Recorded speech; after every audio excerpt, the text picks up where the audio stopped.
Welcome to Comics Bazaar, the channel of comics commentary and arcana. This video features the Astonishing X-Men number 3, cover dated May 1995. So the cover here, featuring front and center Rogue, is an action-packed one. It is by, of course, Joe Madureira, who's signing himself now Madman, and Tim Townsend, who's signing himself T-Dog. And the coloring there is by Steve Buccellato.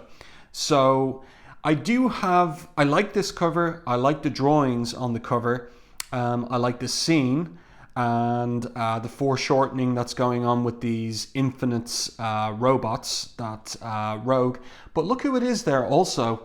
Sunfire are fighting. And so the issue here really is with the colors. So all these greens and yellows makes for a little bit of confusion. And when I was looking at this cover recently getting ready for the video, I almost missed Sunfire there behind Rogue, and I just feel like it would have been interesting to color the Infinites differently in order to make our heroes pop. But really also another thought I had was in relation to Rogue and her costume design, and in particular her hairstyle. Like this became really iconic at the time, certainly for me and for many others, and this really is Joe Madureira getting into his stride on this title and making the book visually his, so that he's the first strong artist to put a mark on the X-Men since Jim Lee, and it's really now happening. And the art in this particular issue is just amazing. It's stunning stuff. So let's open it up to the splash page, and this picks up immediately from the events of the previous issue, where Sabretooth tricked Holocaust into letting Wildchild escape, and he is making his way towards the X-Men in order to inform them regarding the location of the Infinites Processing Center. So the creative team for the issue is the title of the story is In Excess, and the creative team is Scott Lobdell. Plot only. Jeph Loeb, dialogue. And I'll tell you this, that Jeph Loeb's dialogue in this issue is much better than when Lobdell was teaming with Mark Waid for the dialogue. I like Loeb's dialogue in this. It's smooth and flowing, and in some parts quite funny actually. Joe Madureira, full pencils. And then we've got two inkers, Tim Townsend and Al Milgrom. Now, Milgrom, to my eye, only does 4 pages in the book, so it's mostly Tim Townsend inks, which is what you want, really. And I'll point out the pages where Milgrom's doing the inking. He doesn't do too bad of a job, but he's not a good match for Madureira. Steve Buccellato on colours, Richard Starkings and Comic Craft digital lettering. Okay, so we see Wildchild there, and he's being pursued by these Infinites who are trying to shoot him. And indeed, they succeed in shooting him in the back. And we're told in the narrative exposition, another 1.5 inches and the blast would have severed his spinal column. As it is, he can feel the heat cauterized the hole, burned right through his right lung. So these Infinites aren't messing around. So it looks like Wildchild is for the chop, that he's going to be executed here. But who arrives except for seemingly Holocaust himself? And he puts his boot on Wildchild's head. Wildchild is intrigued. So of course Wildchild, as a bestial figure, has a good sense of smell, and he's a little bit confused there. You can see that in his eye. That's interesting. And Holocaust says, don't bother getting up. You and the rest of the genetic turncoats who've turned away from the embrace of his High Lord Apocalypse have earned a final respite from the struggle you cannot hope to survive. You are now bidden to die at the feet of Holocaust. This is very what would I say, like purple prosy, silver agey villain type dialogue, and it's not the way that Holocaust speaks, in fact. So there's something up, and the Infinites themselves are shocked that Holocaust could have beaten them there from Indianapolis. How did he get to Chicago? So he responds, don't dare question me, you soulless genetic construct. I find it irritating. Let's turn the page. There's a mystery here. That's a great anchor image of Holocaust nonetheless. And of course, eagle-eyed readers would be wondering, how has his helmet been fixed since the end of the previous issue? Because it was cracked open by Sabretooth. So here we go. There's a little mystery here, and it's going to be solved in the 4 panels on this page. Holocaust picks Wild Child up and says, I'm thinking, and then pops a top hat on. This is hilarious. It's like Looney Tunes stuff. He says, wait a minute, I've got it. We can put on a show. And the Infinites ask, a show? Sure, a show. It'll be loads of fun. Uncle Joe has some costumes and we can use the old barn for a stage. Of course, I'll star. But that goes without saying. So they're flummoxed before they can react. The Infinites feel the heat of a raging sun behind them. And who could that be? Except for, of course, Sunfire. And look at that. Great digital colouring on this as well by Steve Buccellato. It just looks so effective with Madureira's art. And I like the way that it's not obscuring the original Blackline ink art as well. It's just a really nice combination of the digital technology and the Blackline art. And I think, like some artists and colorists today could learn something from looking back at this mid-90s coloring on this issue. So the Infinites attack Sunfire, and he's actually grateful for the chance to let rip. As his atomic flame reduces them to cinders, he finds he feels nothing for them, for any compassion Sunfire once had died long ago at the hands of the Madman Apocalypse. And we saw all that in the previous issue of Astonishing. So great top-down angle on Sunfire hovering over Holocaust and Wild Child, and he addresses Holocaust in double quotation marks. Holocaust, how fares Wild Child? So of course it's Morph, and so that's really nicely done. And Morph, of course, is provides the the humor in this grim age of apocalypse. So he responds and says that Wild Child's hunky-dory, but do you ask about moi?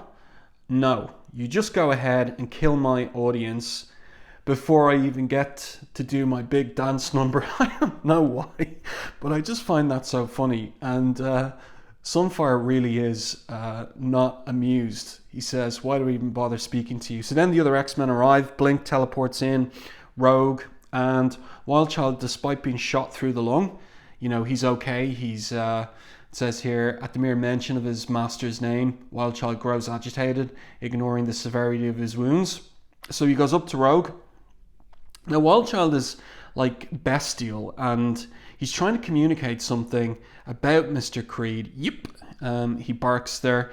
But as Rogue says, Victor is the only one who barely communicates with Wild Child. So Wild Child licks her on the face, and of course, Rogue's power. We all know what Rogue's power is. So she's going to absorb his psyche, and there, with Madureira's device for Rogue, when she's seeing into someone's psyche, it's just this single eye. Nicely done. She sees what the events of the previous issue, and now she knows Sabretooth's location, and also because of the skin-to-skin contact, she has absorbed some of Wild Child's bestiality. So I really like this groff as she punches him away, and he just yips there, "Ipe," as he is knocked backwards. That's nice. And then we get this kind of bestial-looking Rogue with her fingernails almost become claws as well. So then she gets herself together again, and this is also so funny as well. Morph pets Wild Child and says, and after that we're going to get you a yummy treat once they've shut down Holocaust forever. I don't know, I just find it funny. And as I said earlier, Jeph Loeb's dialogue, it just works so much better than Mark Waid's. Mark Waid's dialogue over Lobdell's plots in previous issues of, I think it was Legion Quest, it was just a bit flat. Loeb's just pairing much better with Lobdell. Anyway, there you go. Now this is an interesting page. A lot given over to the storytelling here. Creed being dragged along the rain-sodden earth, and his head bops off this rock, and he wakes up, he comes to. And Holocaust, so we see the helmet is still smashed from the previous issue, and he's brought Creed, who's bound with chains, to view the Infinites Processing Center on the outskirts of Indianapolis. So Holocaust says, welcome to my little corner of the world, Creed. Welcome to the heart of Apocalypse's empire. The humans only believed that only their God could make a rose. My Lord, on the other hand, can improve on it. You're looking at the future, X-Man. From the processing plants, we will make armies of 1,000,000 infinites that will trample the world. So that's a really nice page by Madureira, Townsend, and Buccellato. Good sense of space there as well, and perspective on the processing plant, and the contrast of the grim darkness of the processing plant with nature as well, and the river. Nice work. So let's continue and see where this story is going. So Sabretooth is defiant, and he mocks Holocaust, which upsets him, of course. And he says the genetic war is about to be torn asunder, and apocalypse will reign supreme, as he strings Sabretooth up on this spire of rock. And Sabretooth, coughing, says, "Way I see it, you just shot to spit your little genetic superiority game, since the only way your side can win is by stacking the deck with a lot of homemade soldiers." That's the infinites. So Holocaust isn't happy about that, and he makes a decision here. Perhaps some of us have greater ambitions beyond the survival of the fittest. Pity, he says. You won't be alive to see how it all turns out. So it looks like he's ripped Sabretooth's chest. So it's kind of obscured a little bit in the art here, but he's done some major damage to Sabretooth. I feel like editorial must have insisted that this be less violent looking than it actually is, because the blood here is more like coffee than blood. And also the colouring is a little bit off here too, where Creed's eye is open, but it's coloured as if it's closed, because you can see in the reflection of his blood here, his eye is open.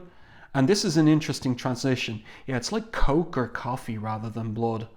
So yeah, I really do feel there was some editorial interference on this one. In any case, he's flashing back, or so it seems, to the past when he was he's looking at a reflection of himself. And he's thinking back to a time where he was teamed up with Logan, with Wolverine. And they're... some base that they've infiltrated is burning to the ground, and Logan tells them they've got to get out of there. But Creed is insistent. "I told you, Logan, I'm picking up a scent, and I ain't leaving somebody here to die if I got anything to say about it." So Logan pops his claws, and they make their way into this sealed room, and there was somebody in there, Logan realizes.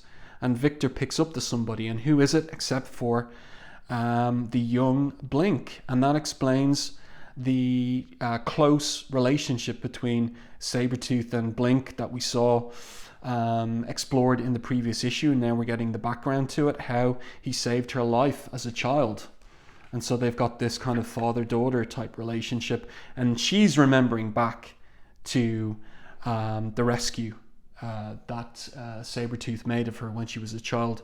And she's been talking to the X-Men about it. "That was the first memory I have of Mr. Creed," she tells them. So Rogue acknowledges how important Creed is to her. I like this. Morph has morphed himself into a platform that they're all standing on, and Sunfire is flying them towards Indianapolis. And we get another comic moment between, it's kind of like a goofy guy and a straight guy comedy routine. So Morph talks to Sunfire here. "Psst, hey Shiro, you got any idea where we're headed?" And Sunfire says, "In the distance, much further than you or the others could see, there is the structure we seek." So then Morph turns into a kind of a pirate looking guy. "Are you sure, laddie buck? I kind of see a thing." And Sunfire, he's lost patience again, so he bops Morph on the head. And he says to him, "I'm sick of your stupid jokes, your inane impressions. Haven't you a shred of dignity?" And so Morph cries here, and he says, "Gee, Sniff, guess you really told me." And then he snaps back to his trickster self. "But I'm all better now." It's just so funny. "Look, sonny boy, I'm going to die. I want to do it with a smile on my face. Is there anything wrong with that?" No reply from Sunfire. By the way, this is a page that's inked by Al Milgrom. So it's a little rougher it's a lot rougher than the Tim Townsend inks, which are so fine and precise. But it's not too bad. It works here on this page. And so Morph just starts singing. I'm singing in the rain. And Sunfire just has to sigh. And again, great use of the digital colouring here to indicate the raindrops, the pouring rain, and also a little bit of lightning here in the background. Yeah, so really great work on these pages. And of course, the digital colouring for Sunfire's flame effect as well is really nicely done throughout. And then we have a little short scene at the X Mansion. And here we have Magneto, and he's testing Bishop whether if he's able to send Bishop into the past, would Bishop be able to kill Magneto? And would he be able to kill Legion? Can you do it? He asks Bishop, and Bishop says no.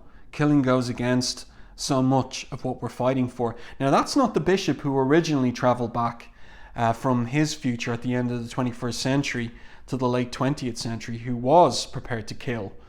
So Bishop, in his time with the X-Men and in his confused state in this alternative reality, is wedded much more to Professor X's dream of peaceful coexistence between human and mutants and no kill policy.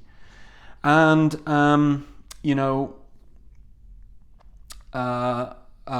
Nanny here brings young Charles, who is Magneto and Rogue's son in this alternative reality, and Magneto picks up Bishop, and Nanny's talking here.